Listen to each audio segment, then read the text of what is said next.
Good afternoon.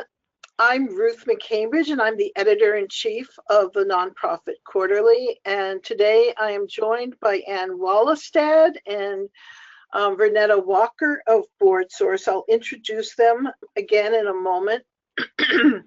But I'd like to welcome you today for our webinar on how to address your nonprofit's board diversity.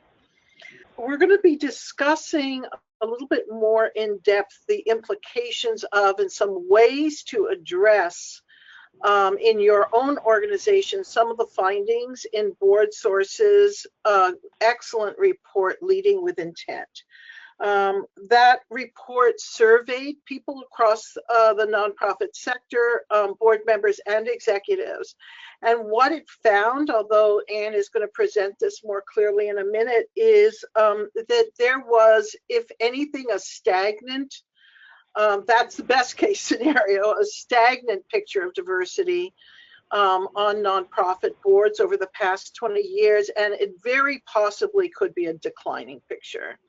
As we imagine, a lot of you will agree, this is an absolutely unacceptable state of affairs. And so we're going to take that issue on today with you in a way that really helps you envision how you might be able to start and complete a change process on your own board. In this particular webinar, we're going to be run a lot by your questions. So we received a lot of questions before the webinar. We've integrated them into what it is that we're going to present. And then during the webinar, if you have any questions about how, this is the situation on my board, what do I do about it? Be sure and write them in. The question module is on the right-hand side of your screen. I do want to say before you start writing in your questions that yes, we will get you the recording of this webinar and the slides. So that's a question that I've already answered. So as I said, this is going to be a more in-depth webinar about how do you approach the issue of transformational change on your board in terms of its diversity, inclusion, and its equity practices.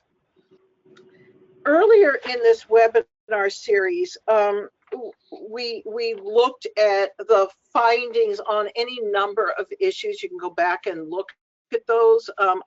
What's happening to the size of boards? What's happening to what's the one thing that correlates with better practice on boards? You can go back and look at those webinars and really kind of understand a fuller picture of what it is that you may be wanting to do with your own board. But again, this particular webinar is, I think, a priority for both of our organizations this year, for BoardSource and NBQ, because it's such a stark lack of movement. Particularly on this webinar, we're going to be talking about how do we create the will for change within the board? How do we recruit a more diverse board and avoid tokenism? How do we create a culture of inclusion? And what's the fundraising role of the board? And does diversity impact this? But there's a lot more in and around that we'll also be talking about. We're welcoming Ann Wallestad, BoardSource's CEO, and Vernetta Walker, BoardSource's Chief Governance Officer and Vice President of Programs. Okay, so today we're actually very proud to be able to present this to you for free. Our sponsor is Board Effect. Board Effect is passionate about the work of boards. That's how they develop the Board Effect solution. Board Effect's board management software drives efficiency, effectiveness, and engagement among directors, executives, and administrators. All kinds of nonprofits, all sizes of nonprofits use this software to advance the work of their governing bodies. So you should check them out. We're very proud to have them sponsor this particular webinar. In fact, the whole series on Leading with Intent. We're going to leave time for questions at the end of the presentation. And finally, we're on social media. So you can follow today's conversation with our hashtag, hashtag diversify your board. Feel free to post questions again before, during, and after our presentation. Okay, with that said, I'm going to hand it over to Anne to just review quickly the findings in Leading with Intent. And I promise to hand it back over to you, Ruth. Thank you. Sorry. Just a quick recap about Leading with Intent, because we want to give you a little bit of context about, how we started this conversation. We understand that some of you may have been with us on our first webinar about the findings related to board diversity, and so we don't want to repeat all of that. But for those of you who were not, we want to make sure we provide a little bit of context before we dive into some of those very specific questions that came from that first webinar and that some of you sent in advance of this one. So, Leading with Intent is a biennial study of board composition, culture, and performance. We first started collecting data about boards at BoardSource in 1994, so we've been doing this for more than 20 years. And it's important to say that each study that we do is really a moment in time snapshot. This is not a longitudinal study with a stable sample over time. So the extent to which we can make observations and commentary about trends and comparisons between studies is somewhat limited, but we do think that it's important and still relevant to talk about how those snapshots tell a story over time and what we can see in terms of where we seem to be making progress and where we seem to be stuck, which is particularly relevant to today's topic. It's a convenient sample of executives and board chairs, but it does provide insights into what both categories of leaders are saying about board performance. And it's available as a free download at leadingwithintent.org. So for those of you that are interested in taking a deeper dive into the findings related to diversity or any of the other findings related to the people, the work, the culture, and the impact, I encourage you to go to leadingwithintent.org and download it. It's a fascinating read. Next slide. So just to share a little bit about the findings specific to diversity, we can go to the first bullet. Boards aren't diverse. So 84% of all board members are white. This is based on responses from the executives in the survey from the 2017 study. And 27% of boards don't have a single person of color on the board. Next point. Leaders are dissatisfied with their board's diversity. So 65% of executives and 41% of board chairs indicated that they are dissatisfied with the level of racial and ethnic diversity of their board. And it's notable to say that this rate of dissatisfaction is significantly higher than any other demographic category that was asked about. So we asked about gender, socioeconomic status, age, disability, sexual orientation, and the level of dissatisfaction from both executives and board chairs was significantly higher as it related to the racial and ethnic diversity of their board. And the final point here, just in terms of what the data tell us, we're not making progress. So as Ruth highlighted, when we did our study in 2015, and again, convenient sample, so we have to be careful about the comparison, but 80% of board members were white in 2015, and 25% of boards were all white. So we're certainly not seeing that we've made tremendous progress, and there may actually be evidence that we've gone backwards.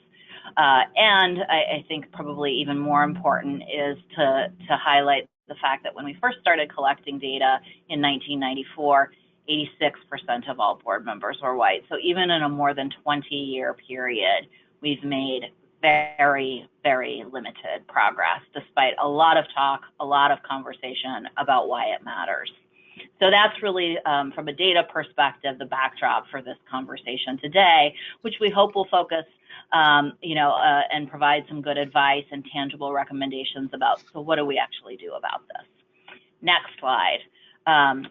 Just drilling down a little bit on this idea of why haven't we made more progress in more than 20 years?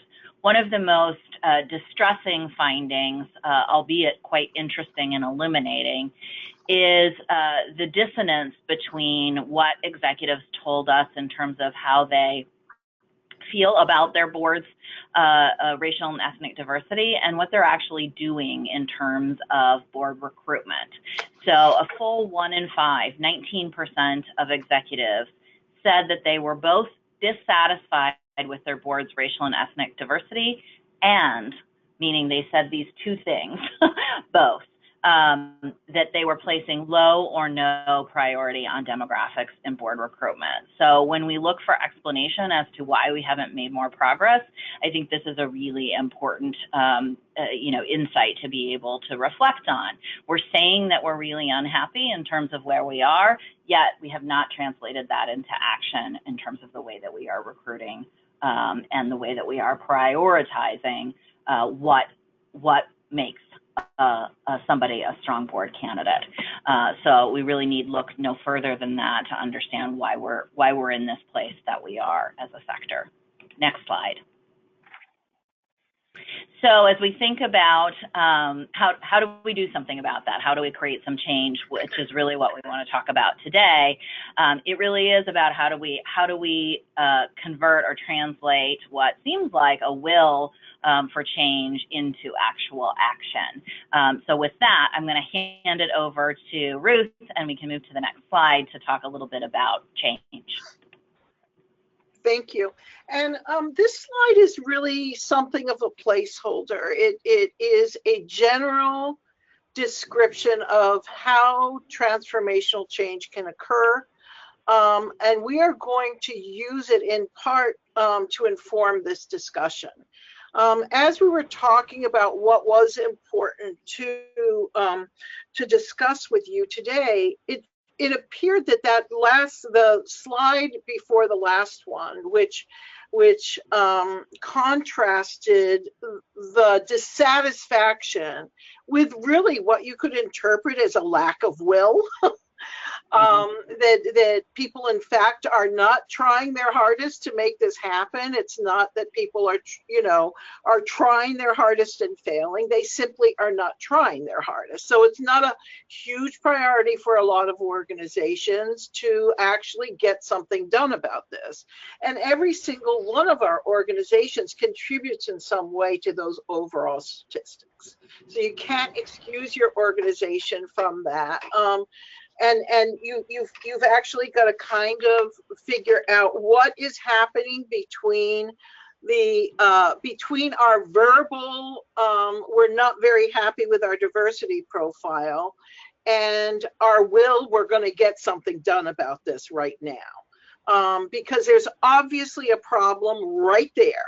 And that's kind of what we wanted to address today. We are going to a large extent address them through some of the questions that you've asked us previously, that you're going to ask us. But in general, on a more general level, we want to discuss what actually is necessary to create real transformational change like this.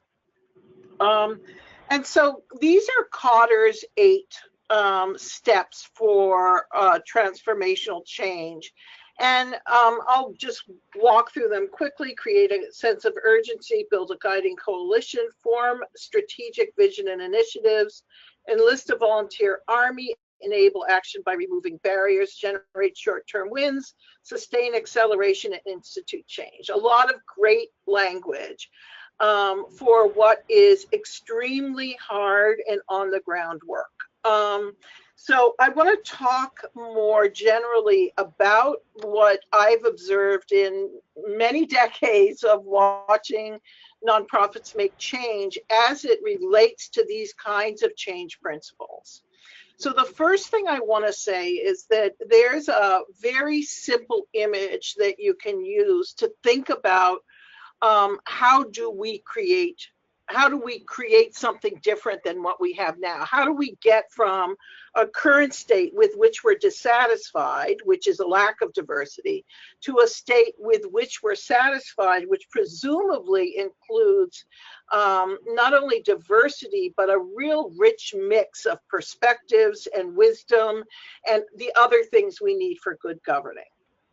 So here's a very simple image that Peter Senge introduced, I think, years ago, which is, and this is why this is my teaching tool, this rubber band.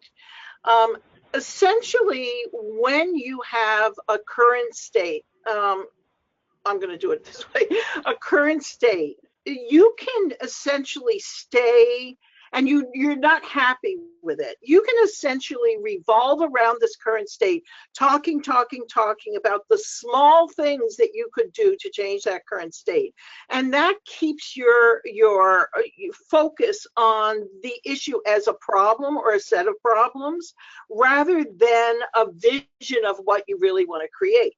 If you were to spend as much time describing your desired state, you bring this over here and you create a tension between the 2 points that keeps you moving forward in the right direction.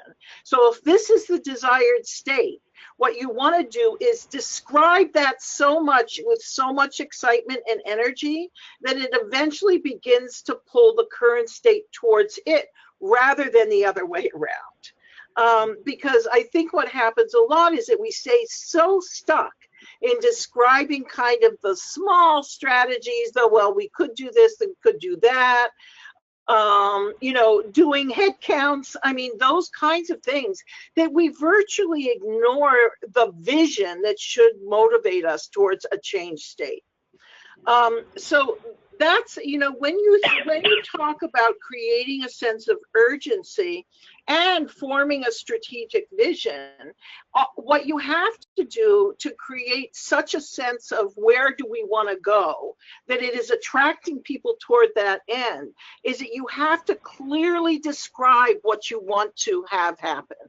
Not have happen, but what you want to cause to happen.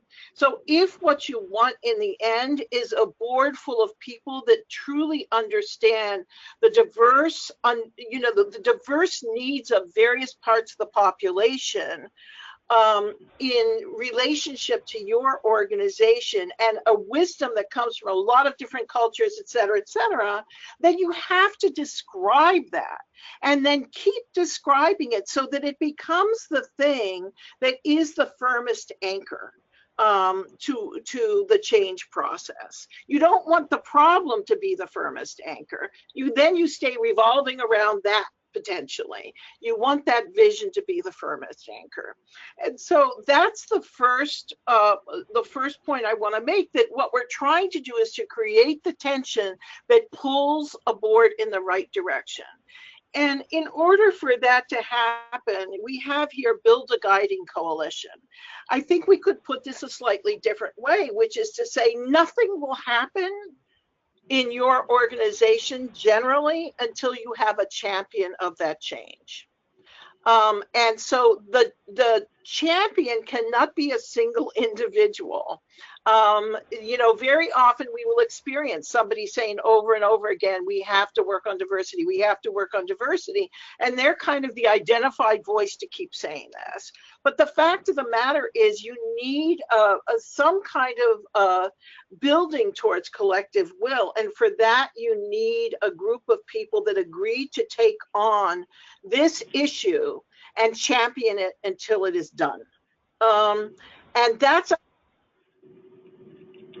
then not prioritizing it, not having a coalition that is pushing it. Because if people feel like you're not going to shut up as a group until this really moves, they're more likely to move it. Let's be real. And it's, in fact, they're more likely to get excited about it and feel like they will be guided by people who have thought deeply about the change. I think the other thing that nonprofits can do and should do is declare themselves.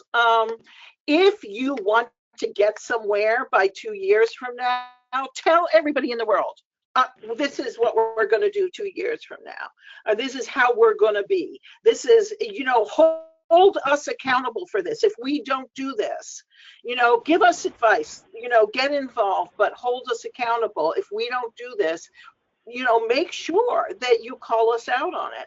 Once you've done that, it's not just up to you to hold yourself accountable, which is, we all know when there's a piece of chocolate cake in the refrigerator, or you really want to lie down and watch TV when you should be doing something else. If you've got someone kind of niggling at you and telling you do or don't do that, it helps, right? So what we're saying is make sure that your community, your funders are going to hold you accountable for the work in this area that you're going to do. It'll keep it on a high priority level so that it cannot be negotiated away by in relationship to other priorities of the board. The other, I think that's really what I wanted to talk about this morning, is that there are some really basic principles to change management. For those of you who are going into this endeavor, acquaint yourself with them, because they are enormously valuable, and you'll find them coming into your head in the oddest times, where you could get really drawn off into a discussion of why it didn't happen. You can say, wait a minute, we're supposed to be keeping our eye on the vision. We've made promises. Let's talk about, are we approaching this wrong? Do we have the wrong set of assumptions in our heads? And all of that. And it helps you to kind of constantly reorganize your thinking and the thinking of the group, so that this thing actually does get done. So with that said, I am going to hand it back to Anne. And I think what we're going to do is we're going to begin to get into some of the questions that people have come to us with, and talk about, what do we think you may or may not be able to do about them. And in the meantime, I do want to encourage people, if you have your own situation that you're a little confused about how to approach, make sure that you send it in as question, and we will we'll do our best to address it before the end of the session. Anne? Great. So we can go to the next slide, which really picks up on this thinking around the case for change and that vision for what you're seeking to accomplish. We got a number of questions that really spoke to how do you make the case for diversity, and how within the board do you build the will for change. So you see three, and there were more, but three illustrative questions that we thought really teed up this topic or theme in a way that's helpful. So the first one, do you think that we need to move beyond talking about diversity in all of its forms to the purpose of diversity? I think we can get a bit numb by just talking about the word itself. Is there a better way to communicate the benefits of developing a diverse board? And then finally, I agree it's easy to use excuses, but how do you really spur the board to action? So Vernetta, I want to invite you to just reflect a little bit on, from your work, your experience in working directly with boards that are working to articulate the case for diversity and building that will for change. What advice would you give? So a couple of things come to mind for me when I read this top question, do we need to move beyond talking about diversity in all its forms to the purpose of diversity? You always should be talking about the purpose of it, because we're not saying, or board shouldn't think, we want diversity because it's the end thing. So, it's popular right now. Folks are talking about it. You have to understand what it means for your organization. So a particular organization might not be at the point of action. And I say that as much as I want action, they have to lay the foundation for success. So when we think about sustainability and avoiding tokenism and not having a revolving door of individuals, they may have some success getting one person through the door, and then before they can get another, that one is gone. Quite often that's because the board and the organization has not done the work that they need to do. And that means having some serious, I sometimes refer to them as critical conversations around what does this mean for us? So if we're thinking about why we want to become more inclusive, how does this impact our mission, or what are the opportunities there? What are the opportunities we might miss? I want to go back to something that Ruth said, looking at creating a sense of urgency, and you use Senge and creating attention. I love that framework because it is about having something pull you towards something positive. But also, when and talking about change initiatives and creating that sense of urgency, another not quite as optimistic view, but a visual that's used is the burning platform, right? And once I read the entire story of how on this oil rig, which had exploded and there was the huge fire, and they had always been taught whatever you do, don't jump into the water, but it got to the point where what are my options here? It was that sense of urgency to make the decision to go against something that they had always been taught, and jump and surviving.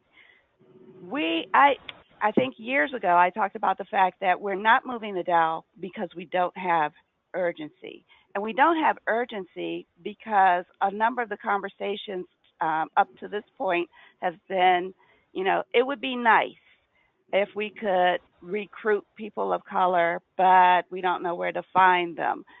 If that's as deep as the conversation goes, there is no sense of urgency. There's not even that positive vision of why we're trying to do this. So how do we get beyond just talking about diversity? And I'm going to give you an example. And I was thinking about this because I'm going to have the opportunity to engage with a couple of boards and do some speaking about this. And I was looking at one of the organizations that I'll be working with, and I'm not going to mention their name, but a staff member sent me some decisions that the board made, and this is what it looks like when you have that deep understanding and you're ready to deepen your commitment to make some things happen. These are just a couple of things. This particular board has decided to elect cohorts of new directors for each class that meets their diversity requirements. So it's not just the diversity requirements. Let me put that out there. It's not just diversity for diversity's sake, but they're saying, you know what, this is so important to us. It's not about just bringing in one person at a time. So cohorts. So, and that just speaks volumes because you have a built-in support system there. They're approaching this seriously. They have also figured out how they're telling the story about what they want to do. Another thing that they have, which I haven't seen this before, they said they want to increase expertise in race matters on a committee, which is essentially their governance committee. And let me be clear, this isn't an organization that is steeped in social justice issues. It's an arts organization, but they said we want this internal expertise so that we can have the right types of conversations. They're planning on providing facilitation to the board on strategies for increasing racial diversity. So they didn't stop at, we don't know anyone within our network. They said, okay, that might actually be the case, but we're determined to make this happen. So if we have to get outside or external help to help us brainstorm, think differently, get out of our comfort zone, we're going to do that. And the last thing, or I shouldn't say the last thing, but another thing on this list is requiring racial equity training for the board. So when we talk about, do we move beyond just talking about diversity? I do know of other organizations where they want to have vocabulary that doesn't focus in on diversity, but focuses in on their values. And actually, I've come across more of those organizations more recently. So how do we communicate the benefits of developing a diverse board, and how do we get beyond just talking about diversity? You have to concentrate on what is your mission, what is the impact you want to have, what are your values, truly, and can you develop a shared vision that will help you carry out those values? I want to go back to something else from the Kotter framework for change. Ruth, you mentioned the guiding coalition and needing champions. Here's something that I think boards need to at least be aware of and acknowledge. Whenever you start a change initiative, of course, you're looking for your champions, but also be prepared for the resistance because you may very well get it. And you can spend 80% of your time trying to bring up maybe the bottom 20%, but be prepared for the fact that you might lose some people. And organizations that haven't had a good discussion about their values and what they're trying to do, they're going to be more afraid of losing those individuals than trying to move to that brighter vision that they're creating for the organization. So I think that's really important. Any change effort is going to have its naysayers. You may have just a couple of folks who are your rah-rah champions. And then that middle sector, those champions need to really figure out what resonates. What is it? What are those talking points that we either need to reinforce, solidify, or dig deeper so that we can move forward and have some momentum and have, I guess, a higher probability to actually create the change. I think it's such an important, Bernetta, I think it's such an important point though, because that three-way split is very common. So that, you know, the enthusiasts, the naysayers, and those people in the middle that generally will join the enthusiasts, that is a very, very common. So you don't have to wait, and in fact you shouldn't wait for everybody to be rah rah, let's go forward. That's not the way it works. And so understanding that you could in fact lose people, and that in the end you may have a more vibrant and a less shut down organization as a result. That is, you know, that process in and of itself is a good process of sloughing off maybe people who don't really feel comfortable with being in a diverse room, and building a board that is comfortable functioning as a diverse group. And being able to tie it back to board level commitment and discussion about why that mattered, which, you know, you really made that point, Bernetta, about making sure that it comes from the organization's work, mission, and values. And it's worth mentioning that the data really supports that, that the strongest connection that we saw to boards that actually were more diverse and that were prioritizing demographics in recruitment was the boards that had had a full board conversation about why diversity and inclusion mattered for their organization's work and was central to their values. So there's real strong evidence to support the idea that those conversations and that time spent on creating, you know, not necessarily a unanimous shared vision, but a shared vision at the board level is really important, and that it is central to building the will for change and creating the space for the board to come back and say, we said this matters. Mm-hmm. So this is probably a good segue to move to the next theme. We can go to the next slide. And there were a number of questions that were really probing into the concept of tokenism, and specifically, how do we become more diverse without falling into the trap of tokenism? And Bernetta, you started to talk about this a little bit in your earlier comments, so I won't read these because they're longer. But what would you say to a board that is that does have that shared commitment, that does want to make change, but is nervous, rightly so, about falling into that trap of tokenism? How do they avoid that? The first thing that I would say is don't recruit someone just because of their race or ethnicity or other diversity characteristics.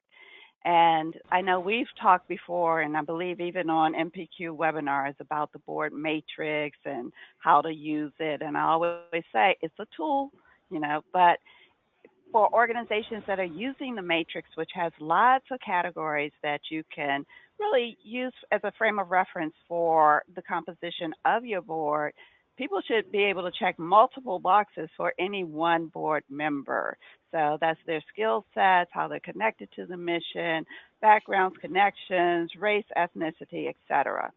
Now, that said, if the board is not really grounded in where it's going, you know, looking forward, what they're trying to accomplish and what they need, they may not know how to have the conversation or approach someone who is I'm just going to say a person of color. And we've been focusing on race and ethnicity here. So I just want to be clear. I'm not leaving out other types of diversity, but this is where people have a really hard time having the conversation.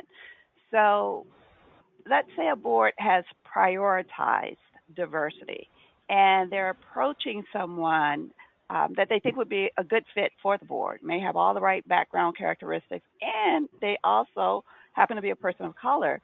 I get asked, like, can we mention that? Is it okay to mention that? And I always say, yes, but don't let the conversation stop there.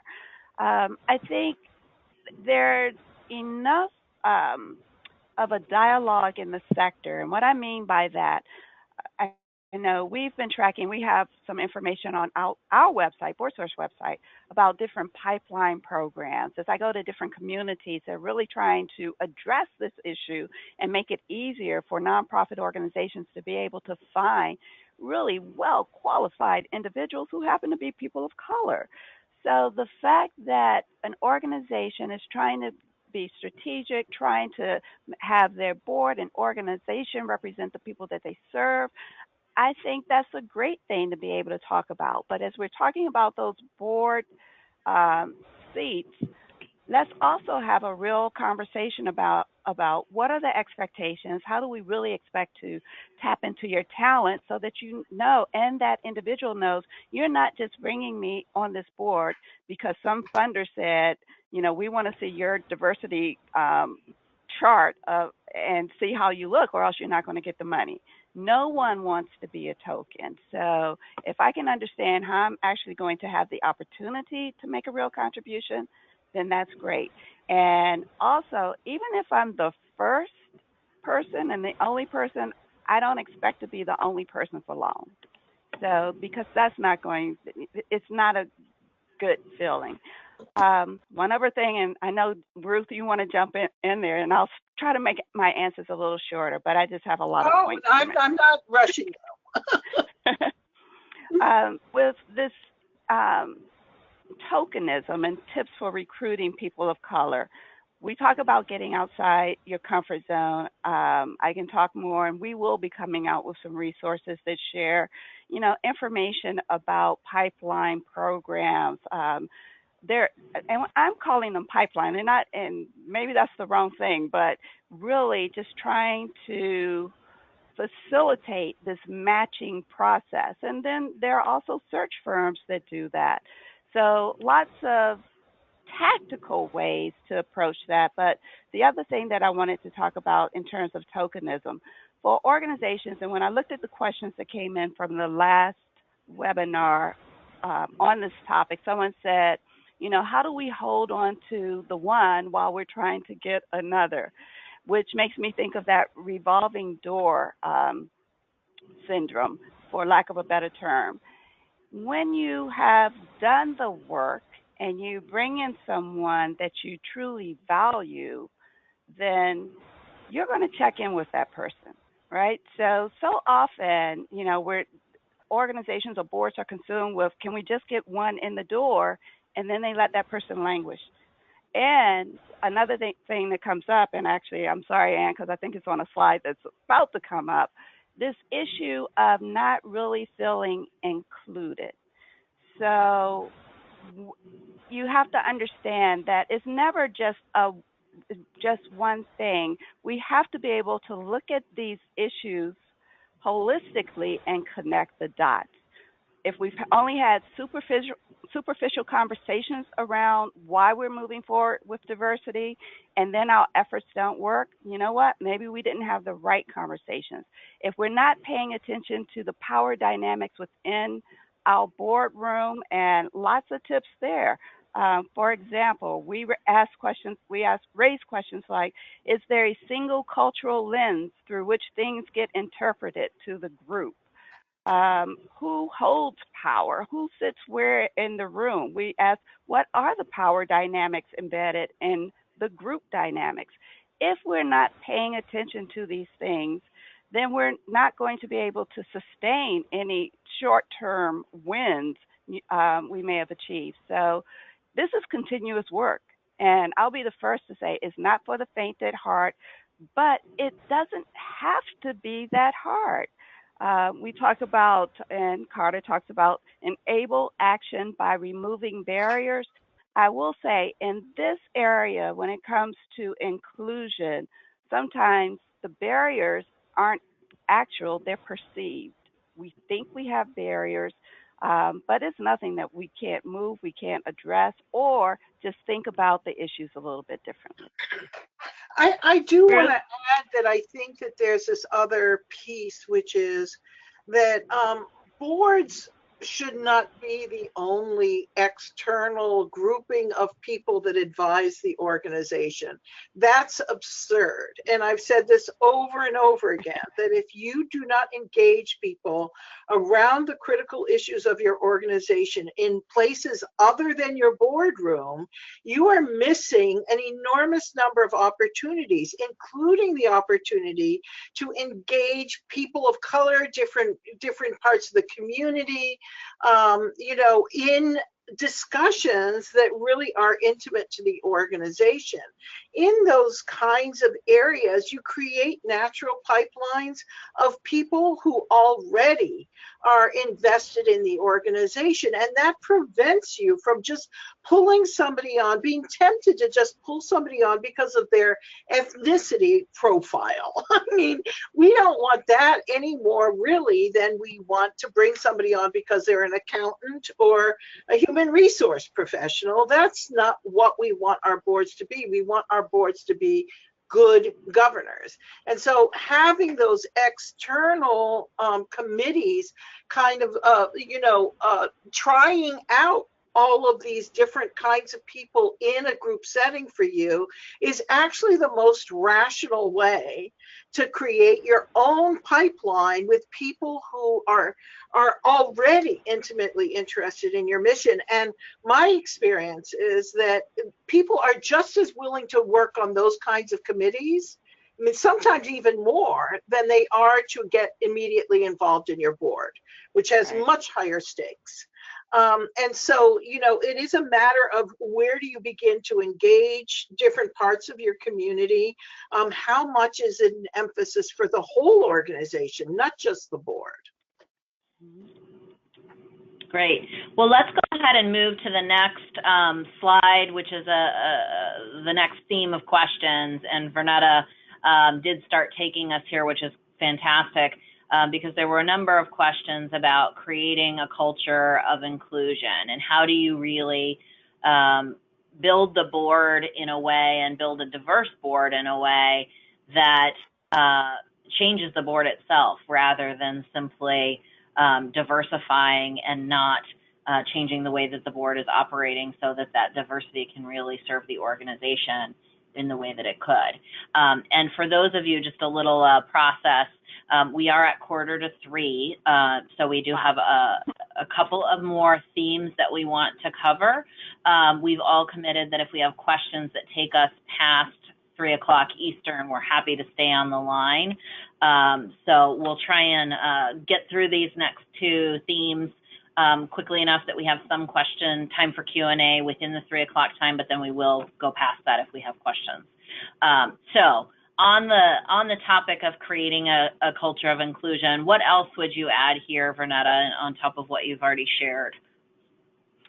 In terms of creating a culture of inclusion, this requires essentially holding up the mirror and asking, how are we perceived as an organization, as a board?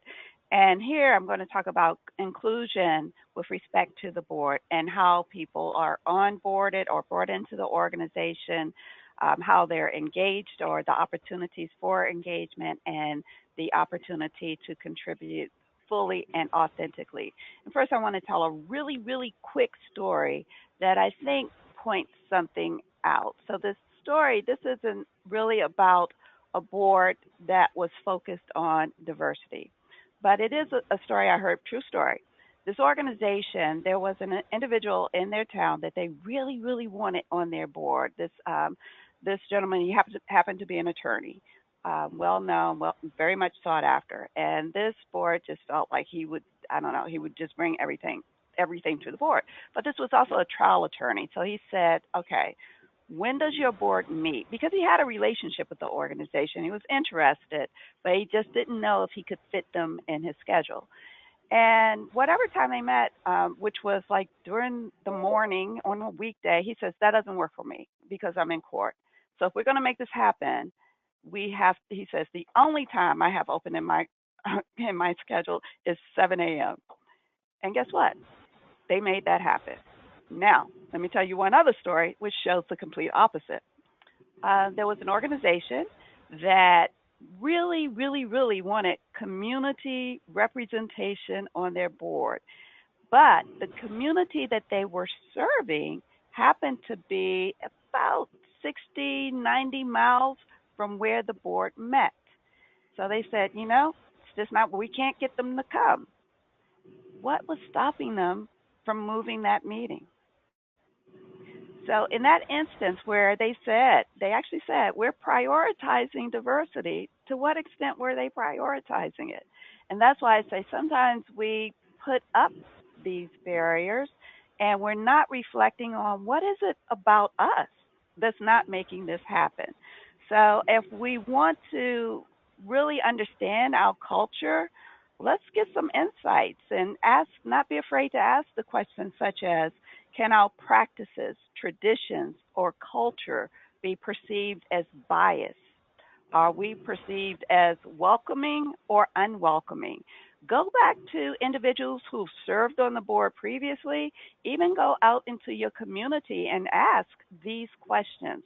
You have to know. And then pay attention to what you're doing to actually help create a culture that is not only nurturing and inclusive, but engaging and providing opportunities and breaking down those internal cliques. Sometimes the internal cliques or the board within a board drives me a little bit nutty. I see how it happens. But again, if we want to create something different, we have to pay attention to these details. And it can't just be business as usual. Because for that board that really wanted to have the community engagement, but they were meeting 60, 90 miles away, they weren't willing to do the work. It was business as usual. So yeah, and I think this really builds on the two previous points too. It's pretty tough to create a culture of inclusion if you don't have some sense of shared understanding at the board level about why diversity matters.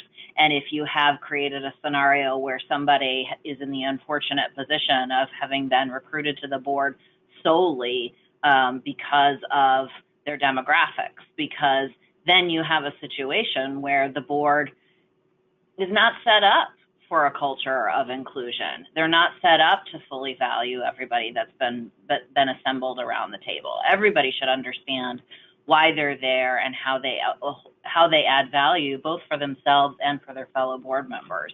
And so I would just add, that you can't do inclusion if you haven't done those first two things well. I think it's worth just thinking about, a lot of smaller organizations, they like to say things like, we're like family around here. And when you really think about that, that can be a bit daunting. It's like being a new in-law going to the family Thanksgiving. I mean, it's not often a good scene, and it's very awkward. It feels so. If you do, there's good and bad in those kinds of close relationships. You have to check yourself, because very often there will be an inner speak, a shared language that it's very hard for other people to understand. You're making inside jokes, you're talking in acronyms, you're doing all kinds of things that might be off-putting to other people, and at the same time not listening closely enough to the way they use language and the way they talk about a thing. And so it's just important to understand that this is not just a problem of boards, it's a problem of closed systems, that you really have to check yourself. And culture, as we always say, eats lots of things for breakfast. Yeah, I would say this too. I think we are at a particular moment in time, and society where there are a number of issues that are surfacing. So as we talk about culture, one of the things that I look for is are there individuals who are open and curious to learning? Because if that's not the case, then you might as well shut it down. Again, it's just a different type of board. But is there openness? Is there curiosity? Because that means that you can make progress. Even though mistakes will be made. But if you enter it with a level of sincerity, I'm open, we're going to learn, we're going to be on this journey together. And being open and curious also means, we might have to change some things. Meetings aren't going to be the way they always were. There may be some conflict, and being prepared to deal with that, knowing that some conversations are going to take a little bit longer, but also understanding that that's necessary so that we can make better decisions, because now we have individuals, we're not all thinking alike, we don't all come from the same background, and we have to appreciate that that's actually one of the benefits, one of the gifts that we're getting, to be able to tap into different approaches, ideas, ways of seeing the world. So this culture issue, are we more comfortable just being with people who are like us, doing things the same way, or can we actually create not only a welcoming culture, but a learning culture and a learning environment so that we can move forward? Culture is huge.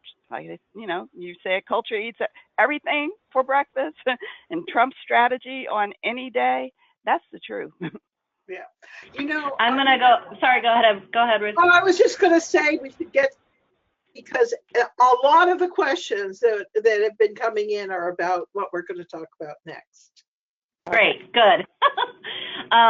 So let's go ahead and go to the next slide, and I will just say as it comes up, this is a huge topic, and some of you may be scratching your heads saying, why are we talking about the board's role in fundraising? I thought we were talking about board diversity. Well, the fact of the matter is, when we start talking about board diversity, for good or bad, there are lots of questions that come up related to the board's role in fundraising, and I think fundamentally this comes from the fact that for a lot of boards, the sense is the one only, beginning, middle, and end of the board's responsibilities is about raising funds for the organization. And, BoardSource certainly would make the argument that that is not the beginning, middle, and end of the board's responsibilities. But we would also acknowledge that it is an important role for board members to play. But there are some tricky things that come up in terms of assumptions and concerns around the relationship between the board's role in fundraising and becoming a more diverse board. And you can see that borne out here in some of the questions. I do want to share these just to read them a little bit. When we ask for what people want in board members, we generally hear that they want professional skills and people who bring financial assets. How much is this at the root of the issue? We need not assume that diversity means we can't write a check or the expertise is going to diminish, which unfortunately is something that comes up a lot in conversation, is that assumption. Our organization is in a very divided town in terms of class and race. In the past, there's been a lot of resistance to bringing in new board members that cannot open our pipeline to more affluent donors. How can we move past this? Renetta, what's your advice to the huge number of boards that are grappling with what this means and how they move their board past a limited definition of the board's responsibility that frees up the opportunity to have a different conversation about board diversity? I'm happy to jump into that, but first I want to defer to Ruth, because I know on our last webinar, you really talked about research around this perception of having wealthy board members and that leading to more contributions and I just want to let you, I think that's a great place to start. And then I'm happy to talk about how fundraising, governance, making those distinctions, and what we actually need in the board. Yeah, this is one that I just, when I talk about norms of practice, norms of nonprofit practice that actually aren't true, this is a big one.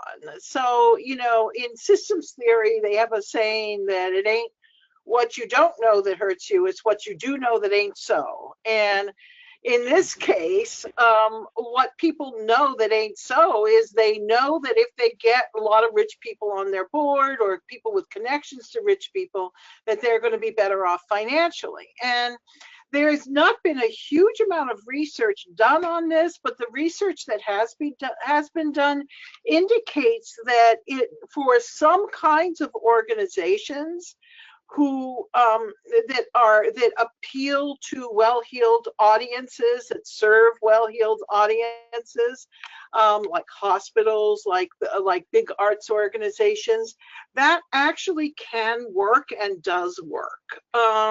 It may not work in terms of providing good governance, but it works in providing streams of revenue. In organizations like community-based human service organizations, the same is not true. In fact, there's even a reverse correlation. And this is what I don't understand is, why will people continue to believe something that really is not so when it kind of ties your hands? So what was found, and this was a research that was done by David Renz and a partner of his, was that over a long period of time, they looked at boards that did recruit people because they were connected, because they, were seen as connections to big money in the town, and people who weren't. And those that did recruit people who were seen as connections did worse. And for whatever reason, and there's more research that needs to be done, but there's nothing that indicates that having more people on your board, for if you're any kind of organization, not the big arts organizations, not the hospitals, not the universities, but other types of organizations, there's nothing that indicates that there's a real connection there that could be proven. On the other hand, the research that BoardSource has done indicates that boards function better when board members understand programs really intimately. Now, if you were to take that as a fact, which seems to be the case, and ignore what has been said to you for many years, it's a right way of doing things, which is pretty obviously not an obvious right way, then you would do things very differently. You might be more interested in finding people that really did understand what your particular programs did for people, were willing to make themselves familiar with your variables and those kinds of things. So again, I think governance has been an area where you have consultants wandering around this country willy-nilly telling people what they've been taught, which there's no research to support.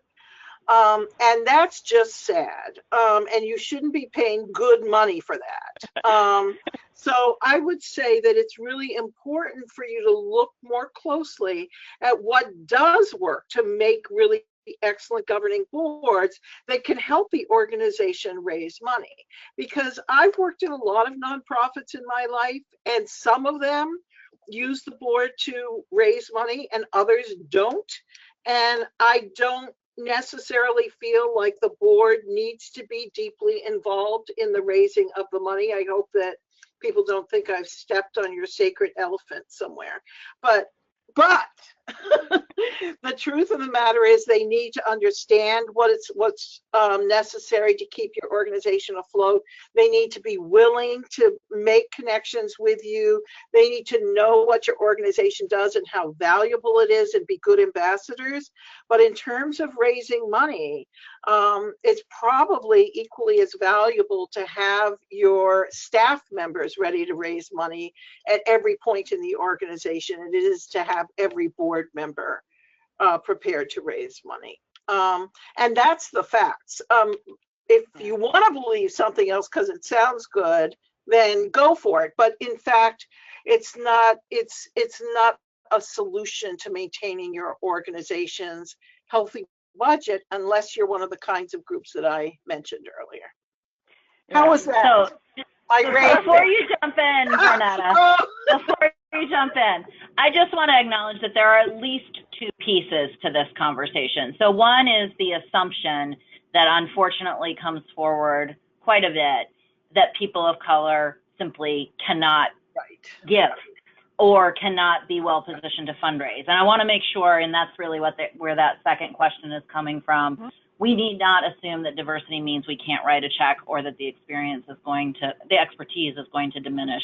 So I don't want to reinforce that, and I don't want it to be perceived that we're reinforcing that. But unfortunately, there is that assumption, and it does come up a lot in the conversation about board diversity.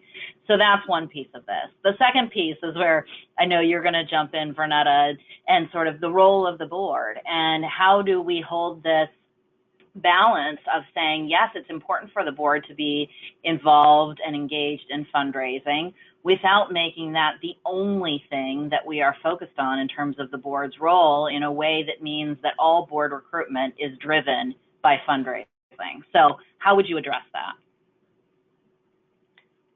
Okay, just that second piece, that it's important for them to be involved. But what's first and foremost, and I look at what is the governance work. So I approach this, there's so many options and opportunities here in terms of thinking about the board's role in fundraising. When I hear this, that, you know, we need the board involved and we need the board to be able to write a check, and some of those organizations, when I start to inquire, like, so what's your give requirement? You know, not the get, what's your give requirement? Well, we don't really have one. I'm like, well, how are you jumping to these assumptions about individuals that you say you want and what they may or may not be able to contribute?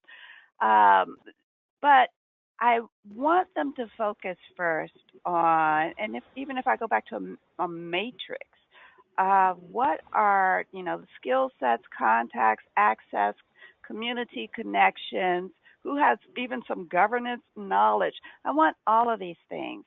And going to that second bullet point about making assumptions, I mean, we have to debunk so many myths in the nonprofit sector.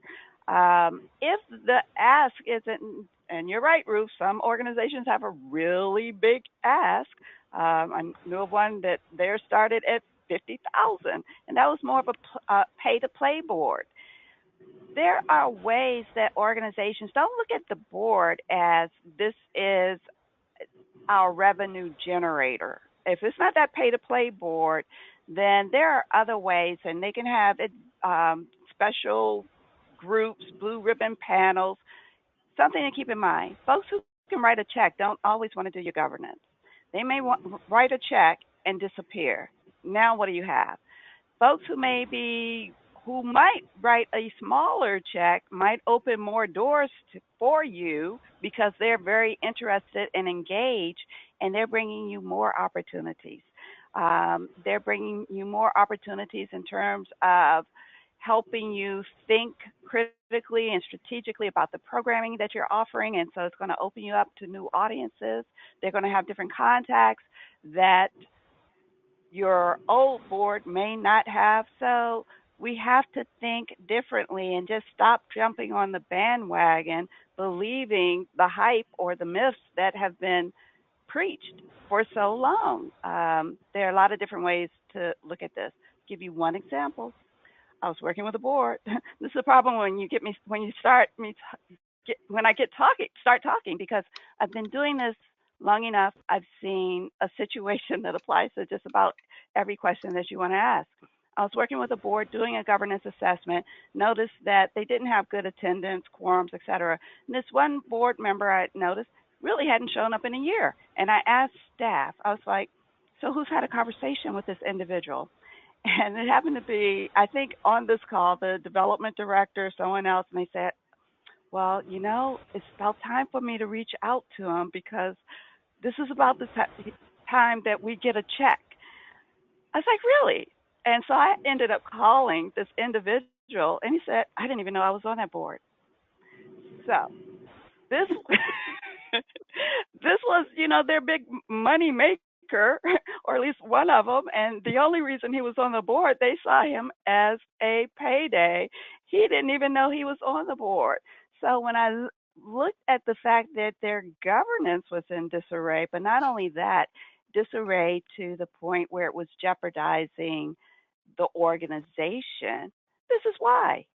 So if we're not thinking about governance first, and then how do we engage the board in fundraising, and spelling that out, because sometimes we even make assumptions about individuals that we bring on the board who might be in a position to contribute, but we've never developed, staff nor the board has developed a plan for how to make that work. They're not doing the job, but so focused on who can write a check, and they might not even be collecting. So, I'd lot to like unpack. to say one more thing about this that I think is important, because I just want to acknowledge our macro reality, which is that the economy in this country is becoming more and more unequal. There is more inequality that is often driven by race. And so there is racial inequality. You have to understand that you pick a side. I mean, you have to figure out that you cannot, that if your values are not just that we want to do everything so that it will bring us closer to money, then you need to figure out how to balance your agenda. It's just absolutely not to move through the logical sequence that says we're going to try to get the highest placed people with the most money on our board, to that means we won't have very many people of color probably. That's not okay anymore. It leaves a lot of this country unrepresented by nonprofits, which is where, for a lot of communities, where they expect to be well represented. And so just on a larger, sorry to get all political about this, but on a larger level, there's a place at which the logic is stopping, which is extremely disturbing. And that in and of itself needs to be a part of why we make this such a priority. I love what you just said, and I can also think of an organization that their approach to the fundraising and the giving really kind of leveled the playing field, where they had it's a community-based organization, community members, and individuals who could write a big check. And they developed this point system for board member engagement. And guess what? You couldn't get the most points, or like your 10 points, just by writing a big check.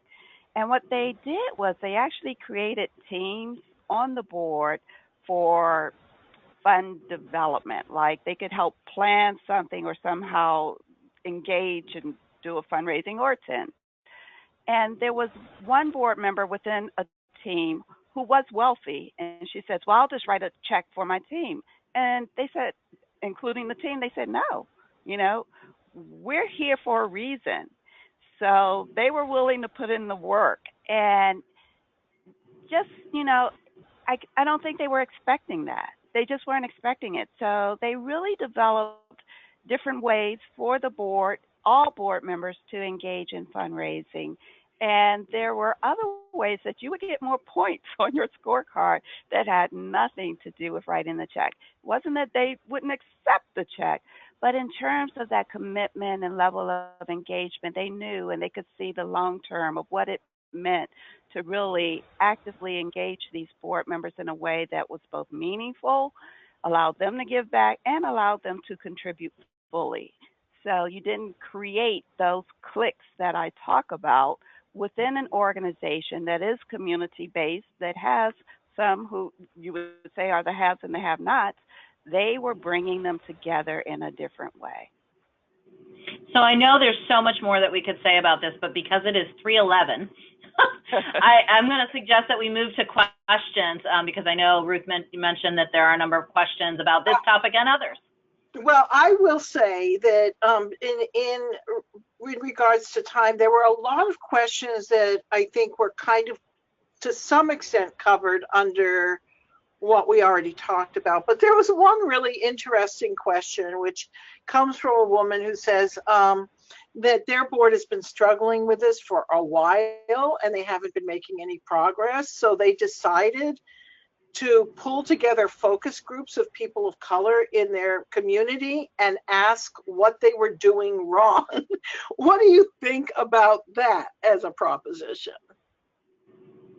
Ooh, what are we doing wrong? I think I would have approached it a little differently. And actually, it may have been on our first call that I mentioned this. A group that did something similar, they pulled together focus groups, but it wasn't to ask what we're doing wrong. They pulled together a group, I shouldn't say focus groups, that they convened this meeting. And they actually invited individuals who, you know, in a perfect world, these were folks that they also wanted on their board, but didn't feel they had a chance. And they invited other leaders across the community, and they definitely wanted to diversify their board. Their strategy was to really share their strategy for where the organization was headed and to get input. In fact, they called this meeting, it was a blue ribbon panel. They said, this panel's only going to meet once. We're going to serve you lunch, so folks wouldn't be afraid of a long-term commitment. But they wanted to get information. They wanted to hear, like, how does this resonate? What in our plan, you know, what's working, or what do we need to think about a little differently? And then, you know, as they were kind of winding down, who do we need to talk to? Who would be interested in this work? And to their delight, some of those individuals who they were hoping would be interested did say, you can follow up with me. But also, they were willing to give names of individuals that this inner group, and it was a governance committee that organized this, that this inner group did not know.